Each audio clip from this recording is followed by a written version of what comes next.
Good evening, and thank you for joining us for tonight's story from the Brothers Grimm. Tonight's story is called One Eye, Two Eyes, Three Eyes. One Eye, Two Eyes, and Three Eyes. There was once a woman who had 3 daughters, the eldest of whom was called One Eye, because she had only one eye in the middle of her forehead, and the second Two Eyes, because she had 2 eyes like other folks, and the youngest Three Eyes, because she had 3 eyes, and her third eye was also in the center of her forehead. However, as Two Eyes saw just as other human beings did, her sisters and her mother could not endure her. They said to her, "You, with your 2 eyes, are no better than the common people. You do not belong to us." They pushed her about, and threw old clothes to her, and gave her nothing to eat but what they left, and did everything that they could to make her unhappy. It came to pass that Two Eyes had to go out into the fields and tend the goat. But she was still quite hungry, because her sisters had given her so little to eat. So she sat down on a ridge and began to weep, so bitterly that 2 streams ran down from her eyes. And once, when she looked up in her grief, a woman was standing beside her, who said, "Why are you weeping, little Two Eyes?" Two Eyes answered, "Have I not reason to weep, when I have 2 eyes like other people, and my sisters and mother hate me for it, and push me from one corner to another, throw old clothes at me, and give me nothing to eat but the scraps they leave? Today they have given me so little that I am still quite hungry." Then the wise woman said, "Wipe away your tears, Two Eyes, and I will tell you something to stop you ever suffering from hunger again. Just say to your goat, 'Bleat, my little goat, bleat, cover the table with something to eat.' And then a clean, well-spread little table will stand before you, with the most delicious food upon it, of which you may eat as much as you like. And when you have had enough, and have no more need of the little table, just say, 'Bleat, bleat, my little goat, I pray, and take the table quite away.' And then it will vanish again from your sight." Then the wise woman departed. But Two Eyes thought, "I must instantly try and see if what she said is true, for I am far too hungry."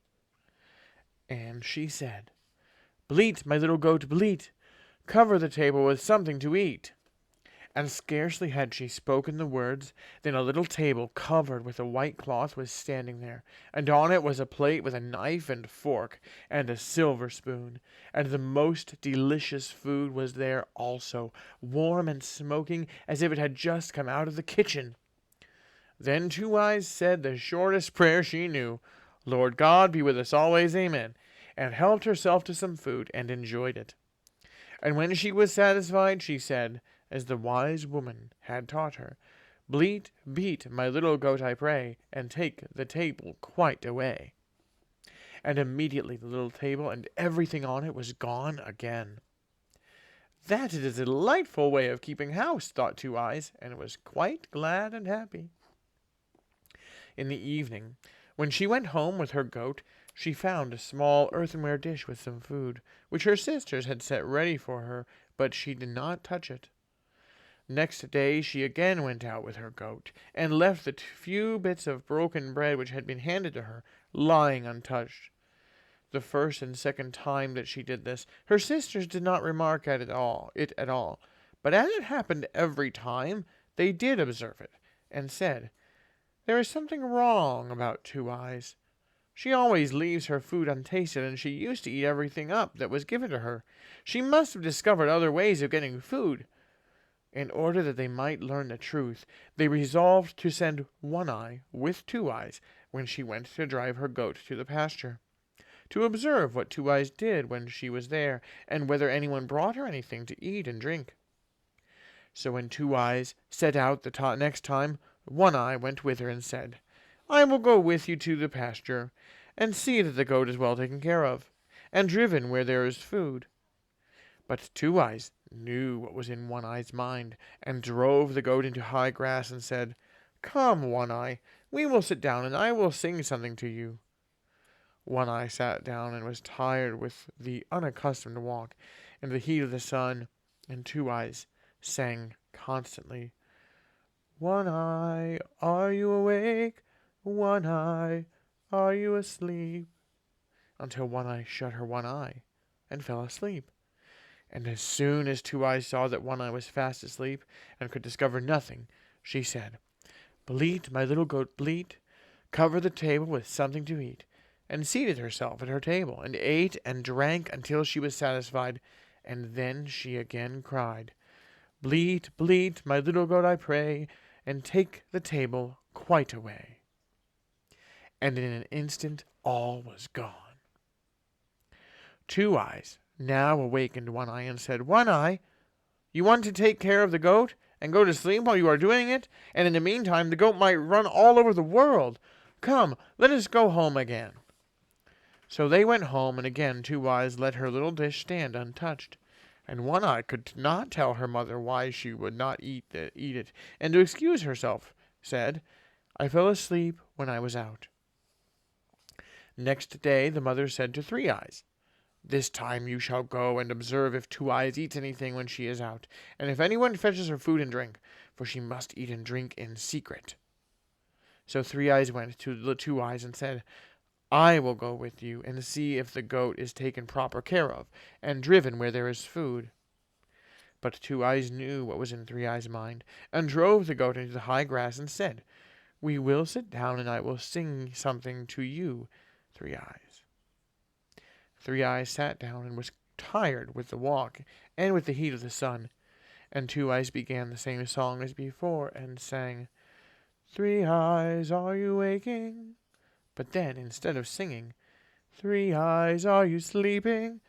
as she ought to have done, she thoughtlessly sang, "Two Eyes, are you sleeping?" and sang all the time, "Three Eyes, are you waking? Two Eyes, are you sleeping?" Then two of the eyes which Three Eyes had shut and fell asleep, but the third, as it had not been named in the song, did not sleep. It is true that Three Eyes shut it, but only in her cunning, to pretend it was asleep too. But it blinked, and could see everything very well. And when Two Eyes thought that Three Eyes was fast asleep, she used her little charm. "Bleat, my little goat, bleat, cover the table with something to eat," and ate and drank as much as her heart desired, and then ordered the table to go away again. "Bleat, bleat, my little goat, I pray, and take the table quite away." And Three Eyes saw everything. Then Two Eyes came to her, waked her, and said, "Have you been asleep, Three Eyes? Are you good caretaker? Come, we will go home." And when they got home, Two Eyes again did not eat, and Three Eyes said to the mother, "Now I know why that high-minded thing there does not eat. When she is out, she says to the goat, 'Bleat, my little goat, bleat, cover the table with something to eat.' And then a little table appears before her covered with the best of food, much better than any we have here, and when she has eaten all she wants, she says, 'Bleat, bleat, my little goat, I pray, and take the table quite away,' and all disappears. I watched everything closely. She put two of my eyes to sleep by using a spell, but luckily the one in my forehead kept awake." Then the envious mother cried, "Do you want to fare better than we do? The desire shall pass away." And she fetched a butcher's knife and thrust it into the heart of the goat, which fell down dead. When Two Eyes saw that, she went out full of trouble, seated herself on the ridge of grass at the edge of the field, and wept bitter tears.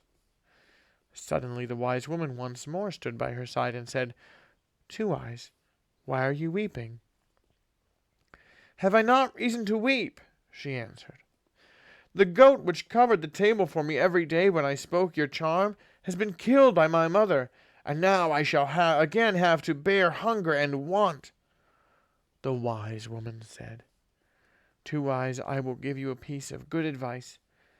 Ask your sisters to give you the entrails of the slaughtered goat, and bury them in the ground in front of the house, and your fortune will be made."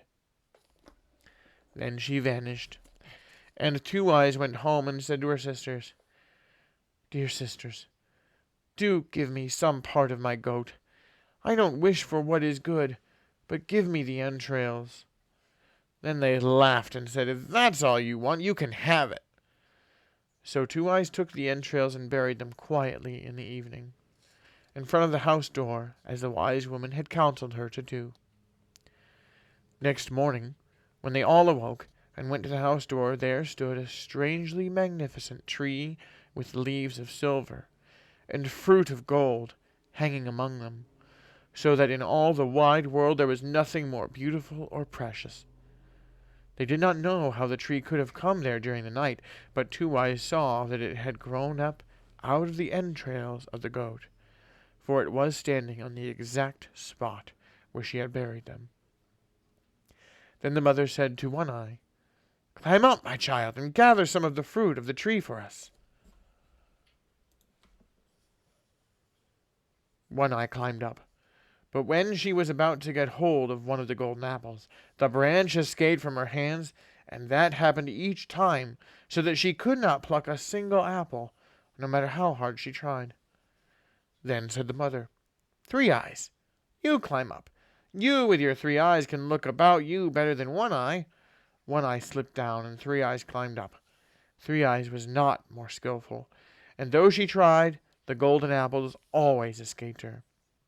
At length the mother grew impatient and climbed up herself, but could get hold of the fruit no better than One Eye and Three Eyes, for she always clutched empty air. Then said Two Eyes, "I will just go up. Perhaps I may succeed better." The sisters cried, "You indeed, with your 2 eyes, what can you do?" But Two Eyes climbed up, and the golden apples did not get out of her way, but came into her hand of their own will, so that she could pluck them one after the other, and brought a whole apronful down with her. The mother took them away from her, and instead of treating poor Two Eyes any better for this, she and One Eye and Three Eyes were only envious, because Two Eyes alone had been able to get the fruit, and they treated her still more cruelly.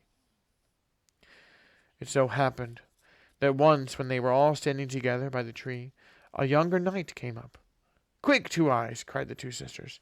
"Creep under this, and don't disgrace us." And with all speed they turned an empty barrel, which was standing close by the tree, over poor Two Eyes, and they pushed the golden apples which she had been gathering under it too.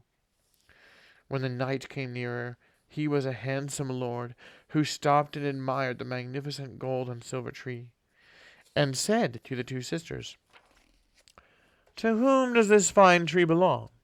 Anyone who would bestow one branch of it on me might in return for it ask whatever he desired."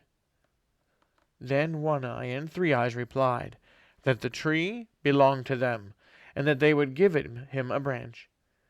They both took great trouble, but they were not able to do it, for the branches and fruit both moved away from them every time. Then said the knight, "It is very strange that the tree should belong to you, and that you should still not be able to break a piece off." They again asserted that the tree was their property. While they were saying so, Two Eyes rolled out a couple of golden apples from under the barrel to the feet of the knight, for she was vexed with One Eye and Three Eyes for not speaking the truth. When the knight saw the apples, he was astonished, and asked where they came from. One Eye and Three Eyes answered that they had another sister, who was not allowed to show herself, for she had only 2 eyes like any common person.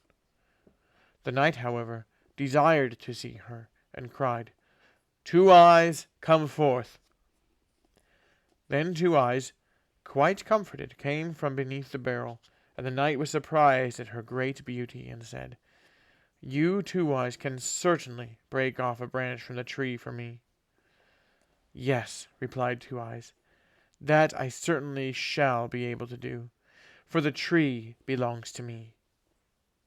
And she climbed up, and with the greatest ease broke off a branch with beautiful silver leaves and golden fruit, and gave it to the knight. Then said the knight, "Two Eyes, what shall I give you for it?" "Alas," answered Two Eyes, "I suffer from hunger and thirst, grief and want from early morning till late night. If you would take me with you and deliver me from these things, I should be happy." So the knight lifted Two Eyes onto his horse and took her home with him to his father's castle, and there he gave her beautiful clothes and meat and drink to her heart's content. And as he loved her so much, he married her, and the wedding was solemnized with great rejoicing. When Two Eyes was thus carried away by the handsome knight, her two sisters grudged her good fortune in downright earnest.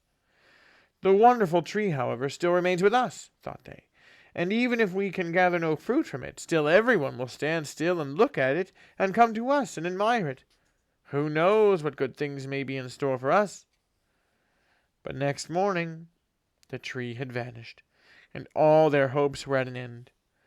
And when Two Eyes looked out of the window of her own little bedroom, to her great delight it was standing in front of it, and so it had followed her. Two Eyes lived a long time in happiness. Once two poor women came to her in her castle and begged for alms. She looked in their faces and recognized her sisters, One Eye and Three Eyes, who had fallen into such poverty that they had to wander about and beg their bread from door to door. Two Eyes, however, made them welcome, and was kind to them, and took care of them, so that they both, with all their hearts, repented the evil that they had done their sister in their youth. One Eye, Two Eyes, and Three Eyes, from the Brothers Grimm. Thank you so much for listening. Good night, everybody.